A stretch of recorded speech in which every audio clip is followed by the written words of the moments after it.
लागल बाहरे मेला बड़ी होला खेली ठेला भौजी हमारी ओरिया आवा मौजी हमारी ओरिया आवा गरम छनक बाई मिट्टी खैला मन्ना तरसावा गरम छनक बाई मिट्टी खैला मन्ना तरसावा गरम छनक बाई मिट्टी खैला मन्ना तरसावा भौजी हमारी ओरिया आवा भौजी हमारी ओरिया आवा भौजी हमारी ओरिया आवा गरम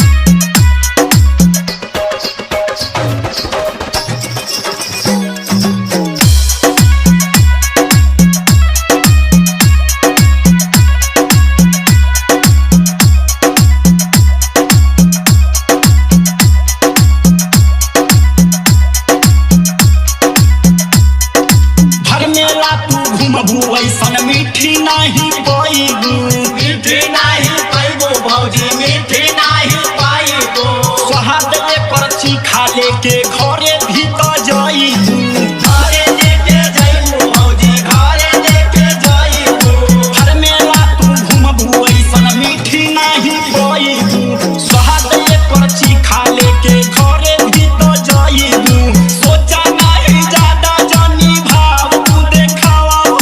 हमारी ओरिया आवा गरम छनक बाई मिर्ती खाला मन्ना तरसावा गरम छनक बाई मिर्ती खाला मन्ना तरसावा गरम छनक बाई मिर्ती खाला मन्ना तरसावा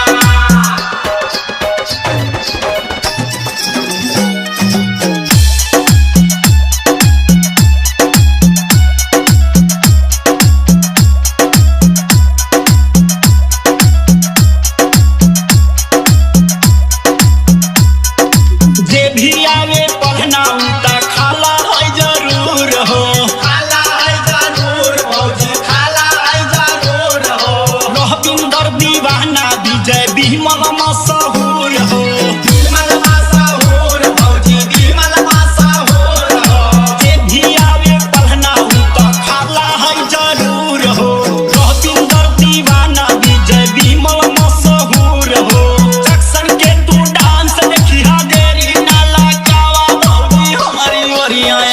गरम छनक बाई मिट्टी खाला।